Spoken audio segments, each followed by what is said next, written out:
Regina Huber from Transform Your Performance. Recently I made a video where I talked about empathy versus compassion. It's still available as part of this series, so if you haven't seen it yet, you may want to watch that first.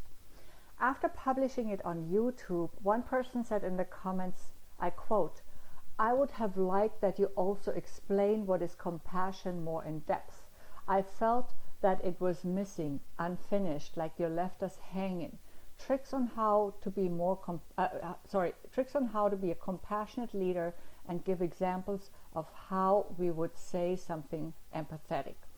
So I'm doing this with another episode on this topic now. If you search for a definition of compassion on the internet, you typically get this: deep awareness of the suffering of another accompanied by the wish to relieve it. That's from Wordnik. And then Merriam-Webster says, compassion is a sympathetic consciousness of others' distress together with a desire to alleviate it. But then these two websites offer us synonyms like pity and commiseration, and that's not really what compassion is, whether we talk about compassion with self or others. So let's start with self. Self-compassion is empowering, while self-pity is disempowering. Self-pity is an attitude of victimhood, while self-compassion is an attitude of acceptance. And the same is true for when we apply it to others. When we pity someone, that's not helpful for that person. They may even be offended by our pity. And it's not serving us either, because it takes our vibration down.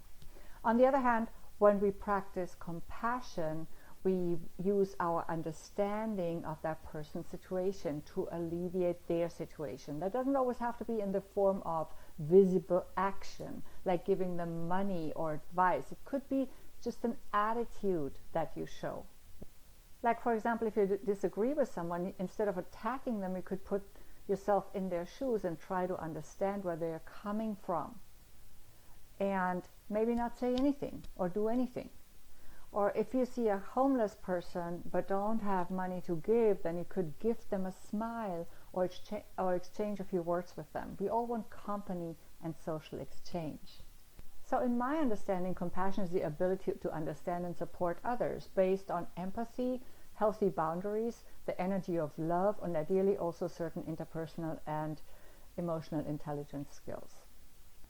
And if we take this to a business setting, we could say that the difference between an empathetic team leader and a compassionate team leader can be seen in their effectiveness with regards to supporting a team member. Yes, of course, a compassionate team leader will also be empathetic. They will also have empathy, but they also have compassion. So compassion is more than empathy. So here's how Merriam-Webster explains the difference between compassion and empathy. I quote, "Compassion is a broader word. It refers to both an understanding of another's pain and the desire to somehow mitigate that pain. Empathy refers to the ability to relate to another person's pain vicariously, as if one has experienced that pain themselves." This confirms my point that empathy is more of an ability than an attitude. Compassion then is the attitude. And that attitude can translate into a behavior. Empathy can be used for positive or negative purposes, or with good or bad intentions, while compassion is intrinsically well-intentioned. An attitude of compassion often leads to an act of compassion. Okay, so let's go back to our team leader example. Let's say I'm the leader of a team, and one of my team members, Julie, is going through a rough patch because she's going through an emotionally draining divorce. This week she has had really trouble focusing on her work. I'm empathetic, meaning I feel with her. I understand how she might be feeling, or at least I try to understand. If I commiserate her, that doesn't do anything good for her. It doesn't serve her. It could even fuel self-pity or shame within her. But that's not what I want. I want to support her. So if I practice compassion, it means I use my understanding of her lack of focus and of her temporary distractions to make the situation better and more agreeable for her. For example, I could offer her to take a few days off to take care of the situation, or to take care of herself, or to have a conversation about it, yes, which she may accept or not. I can offer some flexibility in this situation. That's being compassionate. On the other hand, if I use my empathy wrongly, I could actually harm her. As I said before, I could commiserate her and pity her, which doesn't really serve her. Or I could constantly try to give her unsolicited advice, which is also not helpful in most cases. Or if I'm highly empathic, I might be suffering along with her, which will not only affect the support I can provide to her, but it could also impair my own work. Now I'm distracted too, right?